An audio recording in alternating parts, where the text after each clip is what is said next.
This is a journey into sound. A journey which will bring to you new color, new dimension, new values, and a new experience.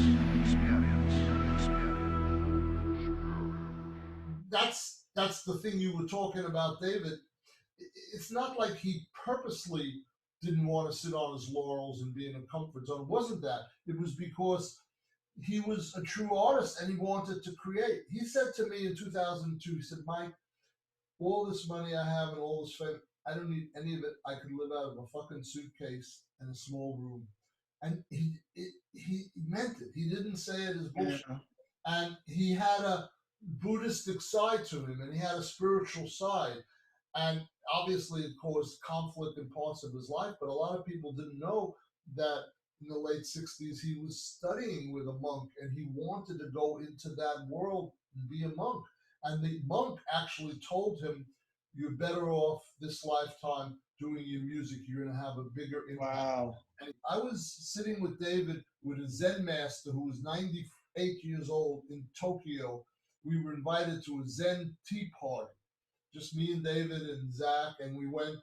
And this guy said to us, through the translator, he said, in 21st century, it's going to be the artists and the musicians and the rock people that are going to be your real religion, because religions have been so, they inverted everything. They lost their way. They lost the oneness, and it became power trips and greed and cults, as opposed to, you know, we're all connected and we're all one and we're all one body and we should be all in that love zone. But it all got inverted, and this guy recognized it's the music that's going to change situations. So now during this period of the pandemic, more than ever, we need to be making this music. Yeah, no, I was just saying the same thing. It's almost like it's the only thing that's sane right It's now. almost like Babylon in a way. If you think about it, the concept of we'll fix it in the mix, right?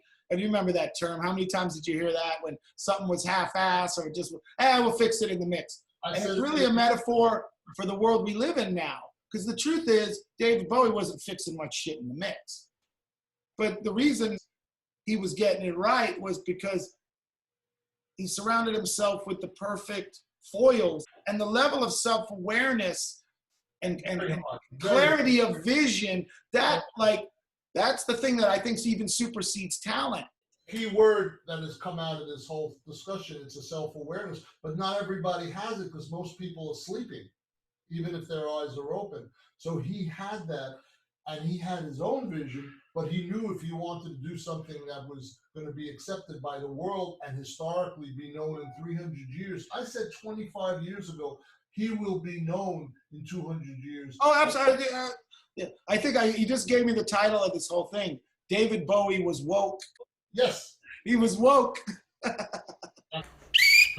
That's it. You know, but yeah, man, like I'll take it a step further. Maybe 1,000 years from now, why wouldn't David Bowie be, or the Beatles, be seen as Jesuses today? The way we know Mozart and Beethoven and Da Vinci, I think that's how we'll know the Beatles and Bowie. I don't think it's the. It'll turn into a religious thing. I don't think so. I think it's going to be an inspiration for more and better art. I think that's the healthy thing, because religions end up screwing themselves up, you know, so they lose their beauty and what Buddha said and Jesus said and Moses and Abraham.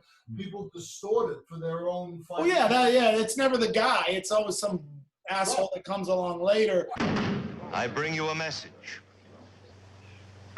of great importance. But that's like one of the things I always feel like, to make the religious analogy, is like it's that direct to the source thing. So like sitting with you it would have been like hanging out with John the Baptist. You know what I mean?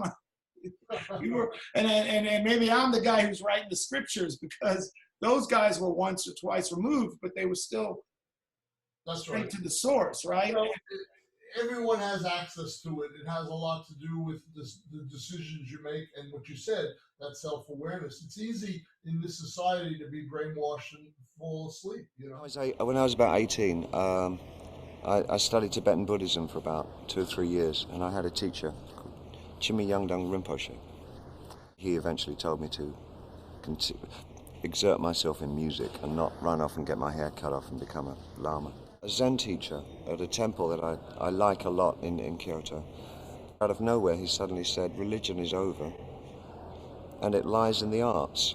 The spiritual life will be in the vessel of the visual and the musical arts.